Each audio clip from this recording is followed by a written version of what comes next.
kecil yang gak tahu apa-apa. Dia melihat bagaimana setiap hari ibunya dipukuli, dia sendiri dipukuli, sehingga itu yang menjadi karakter dia. Mendengarkan guru berceramah di depan kelas dan sesekali bermain. Sekolah memang bisa mencetak seseorang menjadi pejabat, tetapi juga penjahat. Masihkah pantas sekolah mengakui diri sebagai pemeran tunggal yang mencerdaskan dan memanusiakan seseorang?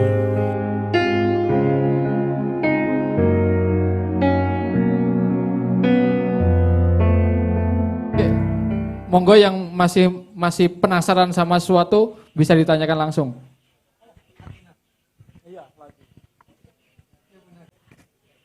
Sekali lagi terima kasih kesempatannya Kang Maman. Kali ini saya tidak ingin bertanya, tapi berbagi, lebih tepatnya dari aspek healing itu sendiri yang jadi konteks kita malam ini dan hubungannya dengan literasi.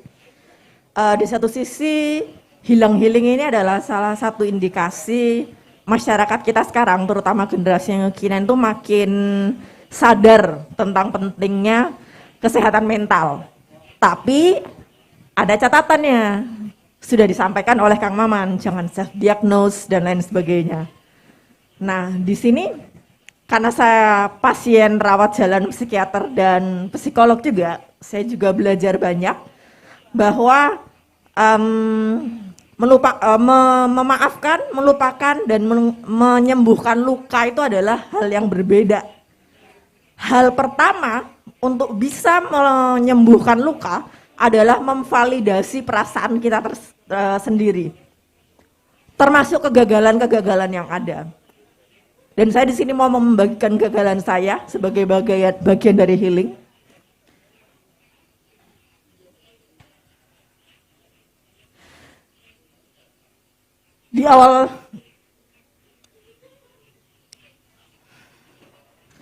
Di awal karir saya sebagai community development specialist, saya bertugas di suatu tempat 3T,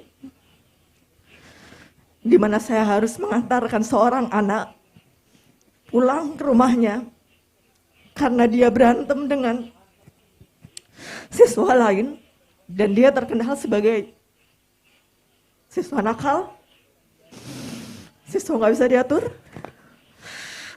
Pokoknya segala hal yang negatif melekat ke dia.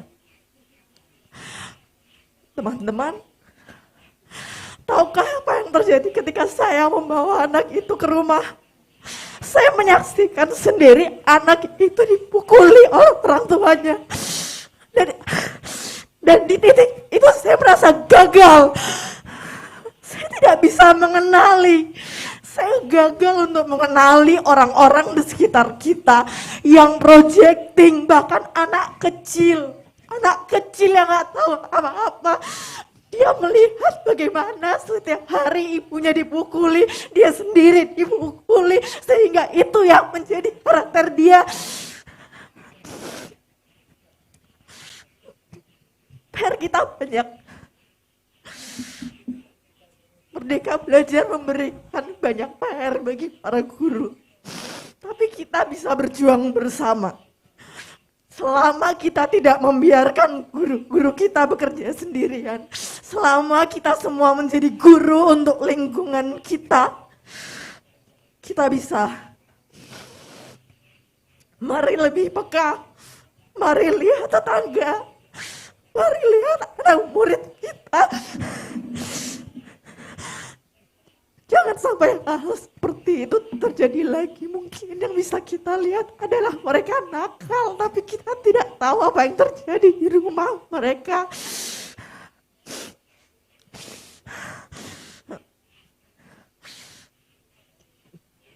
Saya butuh waktu lama untuk bisa healing dari peristiwa tersebut. Dan itu yang memutuskan saya untuk tetap berjuang di jalur pendidikan. Karena saya percaya pendidikan adalah tanggung jawab bersama. Terima kasih Kang Maman.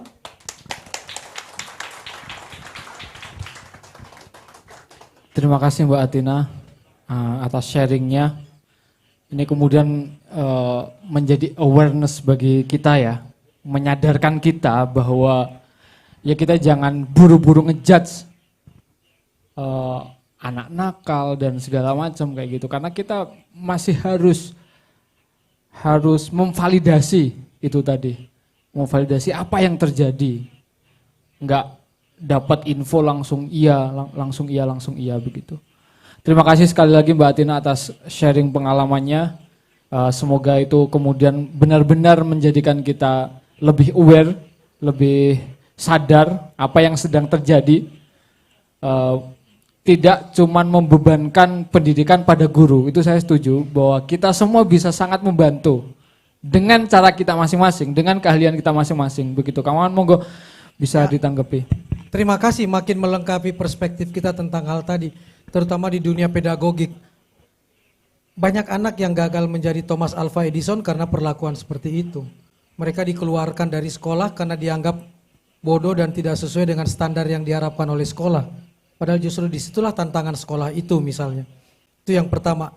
Yang kedua, lagi-lagi mengingatkan kita apa yang disebut, saya kutip aja lah, apa yang disebut Rum Topati Masang di buku sekolah itu candu. Jadi kalau teman-teman guru, teman-teman pendidik, mari baca buku kecil dan sederhana itu. Dia selalu mengatakan tentang setiap tempat adalah sekolah, setiap orang adalah guru, setiap buku adalah ilmu. Jadi murid itu mengalami sesuatu di sekolahnya, kemungkinan besar akarnya ada di rumah atau sebaliknya misalnya. Ini yang mengajarkan kita, dan tadi ada contoh dari Atina tadi. Dan yang lebih menarik satu nih, walaupun saya sedikit berbeda perspektif dengan buku itu, tapi kemudian mengingatkan saya untuk menjawab dia sebagai sebaliknya. Paling sedikit 12 tahun waktu dihabiskan untuk bersekolah. Masa yang lama dan menjemukan jika sekadar mengisinya dengan duduk dan mencatat. Mendengarkan guru berceramah di depan kelas dan sesekali bermain. Sekolah memang bisa mencetak seseorang menjadi pejabat, tetapi juga penjahat. Masihkah pantas sekolah mengakui diri sebagai pemeran tunggal yang mencerdaskan dan memanusiakan seseorang? Pertanyaan sederhana ini dikedepankan kepada mereka yang terutama masih sangat percaya pada keampuhan satu lembaga yang bernama sekolah. Mudah-mudahan setelah mendengarkan kalimat ini kalian tidak mundur semua dari kampus-kampus kalian untuk mengatakan ternyata sekolah tidak seampuh yang dibayangkan. Karena buat saya sekolah bukan cuma tempatnya guru dan ruang-ruang kelas. Kembali ke teman-teman, mau sekedar lulus atau mau lolos tok? Teman-teman yang milih. Terima kasih. Oke. Luar biasa untuk penutup kita malam hari ini, dan jadwalnya sudah selesai. Diskusi hari ini, diskusi malam ini banyak memberi insight kepada kita, banyak kemudian cerita-cerita yang bisa kita bagikan ya ke teman-teman yang malam ini nggak hadir. Basa Basi TV live bisa di-share untuk ditonton sama orang-orang yang kebetulan nggak hadir, karena apa-apa yang disampaikan baik Kang Maman maupun teman-teman kita yang tadi sharing opininya dan juga gagasannya itu sangat menarik untuk kita simak lagi, sangat menarik untuk kita kaji lagi, bahwa literasi yang enggak cuman baca tulis tapi juga tentang kecakapan, tentang kepedulian dan terutama tentang kemanusiaan itu juga kemudian nyambung ke persoalan-persoalan pendidikan kita hari ini.